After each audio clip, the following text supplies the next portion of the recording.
నమస్తే, welcome to our voice. నేను journalist నవత. సందేశ్ కలి భారత ప్రజాస్వామ్య చరిత్రలో ఓ చీకటి అధ్యాయానికి చిరునామా అది. మనుషులను పీక్కు తినే రాబందుల్లా మారిన ప్రజా ప్రతినిధులకు అడ్డా అది. నాటి ముస్లిం పాలకుల సమయంలో జరిగిన ఘోర కలిని కళ్లకు కట్టిన ప్రాంతం అది. ఓ మహిళా ముఖ్యమంత్రి ఏలుతున్న రాష్ట్రంలో మహిళల మాన ప్రాణాలకు రక్షణ కరువైన నేల అది. సందేశ్ కలి 24 పరిగణాల జిల్లాలో ఓ అసెంబ్లీ నియోజకవర్గం. హత్యలు, అత్యాచారాలు, లైంగిక వేధింపులు, దోపిడీలు, కబ్జాలు, దుర్మార్గాలు, నిత్య కృత్యాలు అక్కడ. సందేశ్ కలి ప్రాంతం 2 బ్లాకుల్లో విభజించి ఉంటుంది. 2019 ప్రకారం మొత్తం జనాభా 2,14,421 మంది. ఇందులో హిందువులు 1,62,960 మంది కాగా ముస్లింలు 51,461 మంది ఉన్నారు. హిందువుల్లో అత్యధికంగా ఉంది ఎస్సీ ఎస్టీలే. ఇటీవల కాలంలో దేశవ్యాప్తంగా తీవ్ర సంచలనంగా మారిన సందేశ్ కలి గురించి మరిన్ని వివరాలను ఇప్పుడు తెలుసుకుందాం. సందేశ్ కలి అసెంబ్లీ సిగ్మెంట్లో మొత్తం 16 గ్రామ పంచాయతీలు 2 బ్లాకులుగా విభజించబడింది. డిలిమిటేషన్ కమిషన్ ఆఫ్ ఇండియా మార్గదర్శకాల ప్రకారం సందేశ్ కలి అసెంబ్లీ నియోజకవర్గం నెంబర్ 123. ఇందులో బేమూరి 1, కలిగర్, సర్బారియా, అఘారతి, భేమారి 2, నజాత్ 1, సెహరా రాధానగర్, హద్గాచా మరియు నజత్ 2 గ్రామ పంచాయతీలు సందేశ్ కలి 1వ అగ్రిమెంట్ డెవలప్మెంట్ బ్లాక్కు చెందింది. మరియు భర్మాజూర్ 1, దుర్గా మండప్, మణిపూర్, బర్మాజూర్ 2, జిలేకలి, కొర్కటి మరియు సందేశ్ కలి గ్రామ పంచాయతీలు సందేశ్ కలి 2వ అగ్రిమెంట్ డెవలప్మెంట్ బ్లాక్కు చెందినవి. సందేశ్ కలి అసెంబ్లీ నియోజకవర్గం బసిర్హత్ లోక్సభ నియోజకవర్గంలో ఉంటుంది. తృణమూల్ కాంగ్రెస్ నుంచి సుకుమార్ మహతో 2016 ఎన్నికలలో ఎమ్మెల్యేగా ఎన్నికయ్యారు.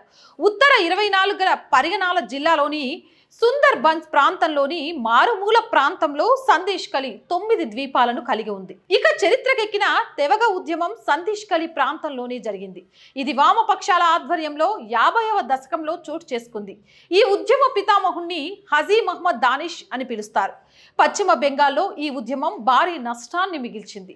తాజా ఉదాంతంతో మరోసారి ప్రజలు ఆనాటి చరిత్రను గుర్తు చేసుకుంటున్నారు. ఈ ఏడాది మొదటి నుంచి సందేశ్ కలి ప్రాంతంలో నిరసనలు హోరెత్తాయి. ప్రధాన నిందితుడు షేక్ షాజహాన్ పై స్థానికుల్లో ఆగ్రహం కట్టలు తెచ్చుకుంది. అసలు వివాదం ఎలా మొదలైందంటే రేషన్ బియ్యం, గోధుమల తరలింపులో పెద్ద ఎత్తున అక్రమాలు చోటు చేసుకున్నాయంటూ ప్రస్తుతం జైల్లో ఉన్న ఆహార శాఖ మంత్రి జ్యోతిప్రియా మాలిక్ పై తీవ్ర ఆరోపణలు వచ్చాయి. దీనిపై విచారణ సాగుతున్న సమయంలో మంత్రికి అనుచరుడుగా ఉన్న షేక్ షాజహాన్ ఇంటికి ఈడీ అధికారులు వెళ్లిన సమయంలో అక్కడ అధికారులపై దాడి జరిగింది. అలాగే మీడియా ప్రతినిధులను కూడా అడ్డుకొని దాడి చేశారు. దీంతో ఈ ఉదాంతం దేశవ్యాప్తంగా సంచలనం సృష్టించింది. అసలు ఎవరి షేక్ షాజహాన్? ప్రస్తుతం టీఎంసీ ముఖ్య నాయకుల్లో ఒకటిగా చలామణిలో ఉన్న షేక్ షాజహాన్ మొదట్లో సిపిఎం నాయకుడు. 2003లో రాజకీయాల్లోకి ఎంట్రీ ఇచ్చిన షాజహాన్ 2009 తర్వాత టీఎంసీలో చేరి తన ప్రాంతంలో గట్టి పట్టు సాధించాడు. అప్పటి నుంచి నేరాలకు కేర్ ఆఫ్ అడ్రస్ గా మారాడు. ఉత్తర 24 పరిగణాల్లో సందేశ్ కలి నుంచి దక్షిణ 24 పరిగణాల్లోని మాలాంచ్ వరకు చట్ట విరుద్ధ కార్యకలాపాలతో తన సామ్రాజ్యాన్ని విస్తరించాడు. గొర్రెలు, ఇటుక బట్టీలు, రవాణా మరియు కూరగాయల సిండికేట్లతో సహా వివిధ రంగాల్లో తన అనుచరులతో గుండారాజుగా మారాడు. ఇప్పటికే పదుల సంఖ్యలో ఆయనపై కేసులుండగా ప్రస్తుతం యావత్ దేశం అవాక్కైన సందేశ్ కలి ఘటనకు ప్రధాన నిందితుడు కూడా ఇతడే. ఆ ప్రాంతంలోని చాలా గ్రామాల్లో నిస్సహాయ ప్రజలను భయపెట్టి వారి భూమిని లాక్కోవడం, అడ్డొస్తే ఇంట్లోకి దౌర్జన్యంగా ప్రవేశించి భర్తపై దాడి చేసి భార్యను ఎత్తుకెళ్లేవారు. ఇక పంటలు పండే భూముల్లో చేపల పెంపకం చేపట్టేవారు. భూమి ఇవ్వకపోతే దాడులు చేసేవారు. షాజహాన్తో పాటు షేక్ సిరాజ్, అక్బర్ అలీ, ఉత్తమ్ సర్దార్, షిబు హజ్రా, అజీద్ మైతీలతో పాటు పలువురు ఈ దారుణాలకు పాల్పడేవారు. ఈ దుండగుల ముఠా గత 3 ఏళ్ల నుంచి గ్రామాల్లోని నిస్సహాయ ప్రజలను అణిచివేస్తూ వస్తున్నారు. గత 3 సంవత్సరాలుగా తృణమూల్ నాయకులు తమ రాజకీయ శక్తిని ఉపయోగించుకొని రాష్ట్ర ప్రభుత్వం అండతో ప్రజలపై దాడులు కొనసాగిస్తున్నారు. చాలా కాలంగా అటవీ శాఖకు చెందిన చెట్లను నరికి కోట్లాది రూపాయలకు విక్రయించగా సందేశ్ కలి బ్లాక్ 2 అధ్యక్షుడు, జిల్లా పరిషత్ సభ్యుడు ఆ సొమ్మును దోచుకున్నట్లు వెల్లడైంది. ఇటీవల జనవరి 5న ఈడీ అధికారులపై దాడి ఘటన ఘటనతో షేక్ షాజహాన్ పరారీలో ఉన్నాడు. దీంతో షాజహాన్ బాధితులు పలువురు రోడ్డెక్కారు. అతడి ఆకృత్యాలు, తాము అనుభవించిన బాధలు బయట పెట్టారు. తమపై జరిగిన దారుణాలను ఒక్కొక్కటిగా చెబుతూ కన్నీరు పెట్టుకున్నారు. పోలీస్ అధికారులు కూడా షాజహాన్ కు తొత్తులుగా పనిచేస్తున్నారని ఆరోపించారు. ఆ సమయంలో ఆందోళనకారులంతా షాజహాన్ అంచుడు షిబు హజ్రా ఇంట్లోకి వెళ్ళినప్పుడు పోలీసులు అడ్డుకున్నారు. అప్పుడు పోలీసుల ఎదుటే గ్రామస్తులపై తృణమూల్ నాయకుడు షిబు హజ్రా మారునాయుధాలతో దాడి చేయించాడు. దీంతో పలువురు స్థానికులు గాయపడ్డారు. అయినా పోలీసులను ఎవరిని అరెస్టు చేయకపోవడం ఇక్కడ గమనార్హం. బదులుగా పోలీసులు 15 మంది గ్రామస్తులనే అరెస్టు చేశారు. 187 కేసులు నమోదు చేశారు. గాయపడ్డ వారిలో 9 మంది పరిస్థితి విషమంగా ఉండడంతో వారికి మెరుగైన చికిత్స అందించేందుకు కోల్కతా తరలించాల్సి వచ్చింది. అయినా స్థానికుల ఆందోళనలు ఆగలేదు కదా, మరింత తీవ్రమయ్యాయి. తమ భూములు తమకు అప్పగించాలంటూ అధికారుల ఇండ్ల ముందు నిరసనలు చేపట్టారు.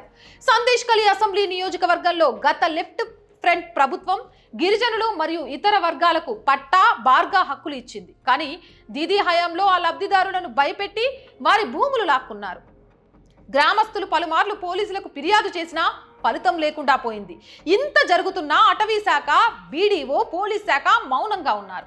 అయితే నిరసనకారులపై పగబట్టిన టీఎంసీ దుర్మార్గులు ఏకంగా వారిపై దాడికి తెగించారు.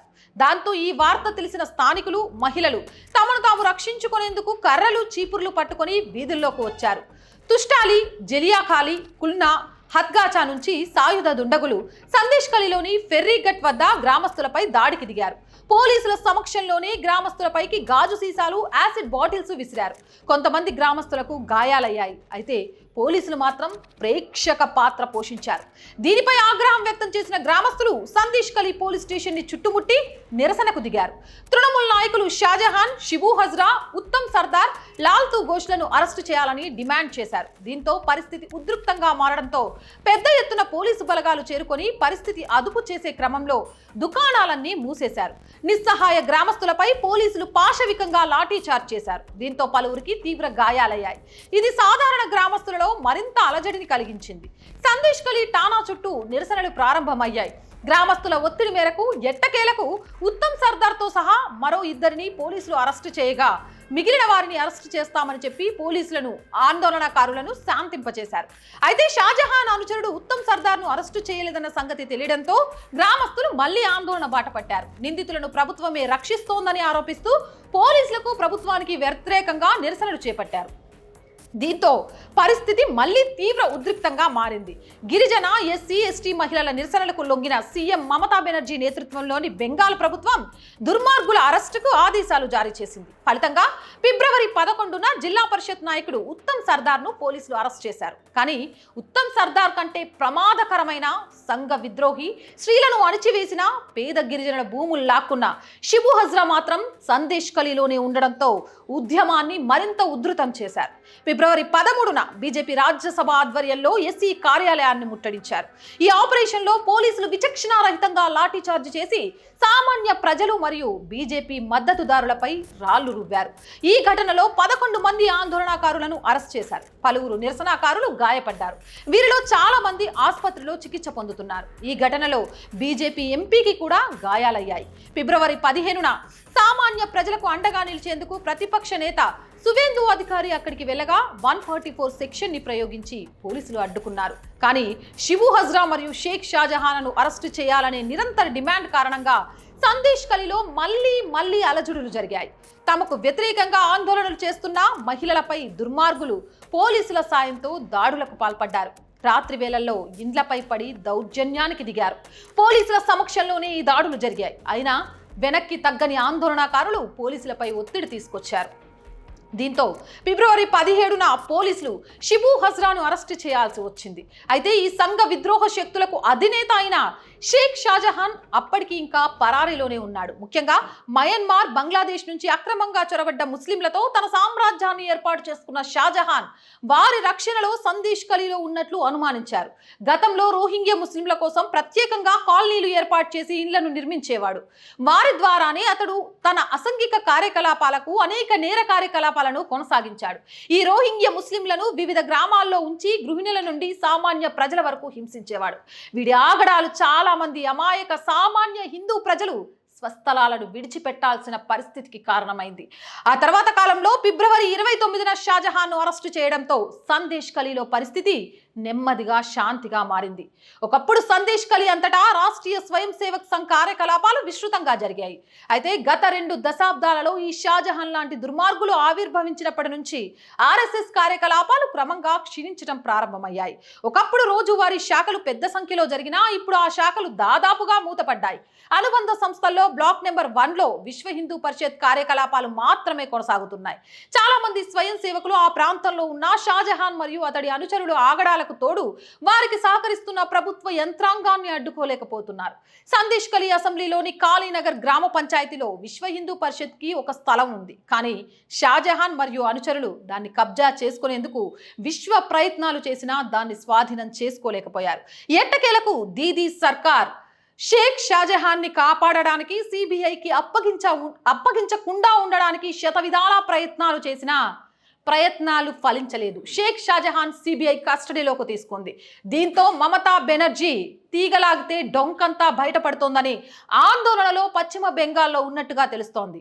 రేపటి ఎన్నికల రోజు టీఎంసీ ప్రభుత్వం కుప్పకూలడానికి సందేశ్ ఖలీ కేంద్రంగా మారబోతుంది అంటూ దేశవ్యాప్తంగా చర్చ నడుస్తోంది.